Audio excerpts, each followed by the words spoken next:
बहन ने बहन को ही किया काला जादू। 20 साल तक ये बहन इस जादू की वजह से जो है वो पागल रही। दोस्तों, अफसोसनाक मामला हम आप तक पहुंचाने की कोशिश करेंगे। वीडियो को जितना हो सके जरूर शेयर कीजिएगा, लाजमी शेयर कीजिएगा। अपनी राय कमेंट बॉक्स में जरूर दीजिएगा। किस बर्फबारी की बात कर रहे हो, किस बारिश की बात कर रहे हो, किस रहमत की हम लोग अभी जो है वो बात कर रहे हैं। मैं ये कह रहा हूं कि जनाब, इस कौम पर अगर अल्लाह रब्बुल इज्जत पत्थर भी बरसाएगा वो भी कम है। अल्लाह रब्बुल इज्जत अगर आग के गोले भी बरसाएगा वो भी कम है। इस तरीके के अमाल हम लोगों के हैं।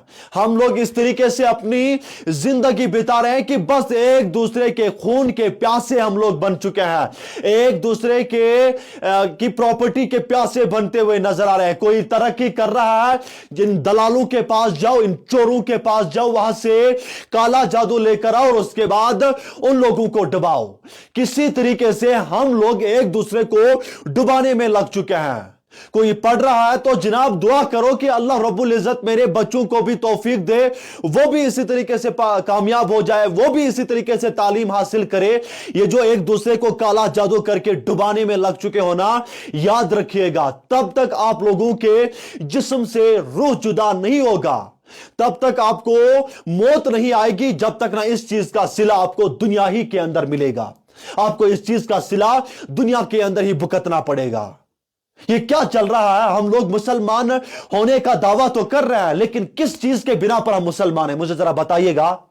आखिरकार ये इस्लाम हमें कहां पर इजाजत देता है कि आप एक दूसरे के घरों के अंदर मुसीबत उठाओ, एक दूसरे के घरों के अंदर बीमारियां उठाओ, एक दूसरे के घरों के अंदर परेशानी उठाओ? कहां पर, किस चीज के बिना पर?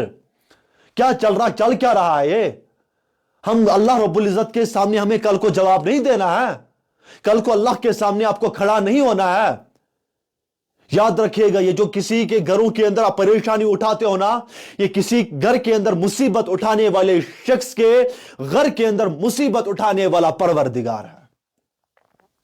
याद रखिएगा, मेरे अल्फाज किसी को चुभे तो जनाब चुभने दे। इस चीज का सिला जब तक ना अल्लाह रब्बुल इज्जत की जात आपको दुनिया के अंदर देगी, तब तक ये ना सोचिएगा कि जनाब मैं खुश रहूंगा।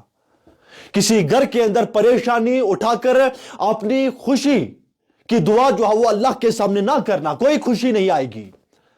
कोई प्रॉपर्टी आपके घर के अंदर नहीं आएगी अगर आप किसी और की प्रॉपर्टी डुबाने के खातिर काला जादू कर रहे हो।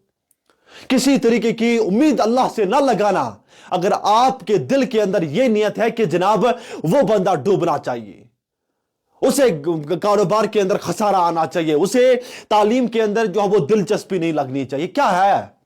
कभी भी तलब ना रखना कि जनाब अब मुझे अल्लाह रब्बुल इज्जत इसके बदले खुशी देगा, नहीं देगा। बकौले मौलाना इरशाद अहमद तौतरे, उन्होंने इस बात का खुलासा किया है कि एक बहन जिसे लख्त जिगर कहा जाता है, सुनने में आया है, आपने भी सुना होगा कि बहन अपनी बहन के खातिर जान निछावर करने के लिए तैयार होती है, लेकिन उसी बहन ने अपनी ही बहन पर काला जादू किया था। 20 साल तक, 20 साल कोई मामूली बात नहीं होती है। 20 साल तक यह बहन पागल रही है, दीवानी रही है। जब इस बहन को पता चला कि अब इसका जो दिमागी तवाजुन है या फिर इसकी जो सिचुएशन है वो बिगड़ती हुई नजर आ रही है, और उसके बाद इसी बहन ने खुद कहा कि जनाब मैंने आपको काला जादू किया था। और उसके बाद यही बहन उठती है जिसे पागल किया गया था, यह कहती है कि मुझे अपने 20 साल, जिंदगी के 20 साल लौटा कर दे दो। यह बहन देती क्या? ऐसे अनासिर इस सोसाइटी के अंदर है, कभी अगर हम देखें तो जनाब कब्रिस्तान के अंदर काला जादू, कभी जमीन के अंदर काला जादू, कभी कब्रों के अंदर काला जादू, कभी अगर हम देखें तो जनाब मछलियों के पेट के अंदर काला जादू, कभी मछलियों को अगर हम देखें तो सील लिया जाता है, उन्हें टांके दिए जाते हैं और वो भी काला जादू ही निकलता है। कभी मछलियों को मुख्तलिफ जानवरों के मुंह पर ताला लगाया जाता है, वो भी काला जादू हुआ होता है। वो क्या है? चल क्या रहा है? ये मुसलमान होना, मुसलमान की तरह जिंदगी बिताओ। किसी के घर के अंदर खुशी है, अल्लाह की बारगाह में दुआ करो कि मुझे भी इसी तरीके से खुशी दे दो। अल्लाह रब्बुल इज्जत खुशी देने वाला भी है, लेने वाला भी है। किसी के घर के अंदर मुसीबत उठाओगे, अपनी खुशी के खातिर दुआ ना करना, यह बात याद रखिएगा। वीडियो को जितना हो सके जरूर शेयर कीजिएगा, अपनी राय कमेंट बॉक्स में जरूर दीजिएगा। अल्लाह हाफिज, अल्लाह के बाद।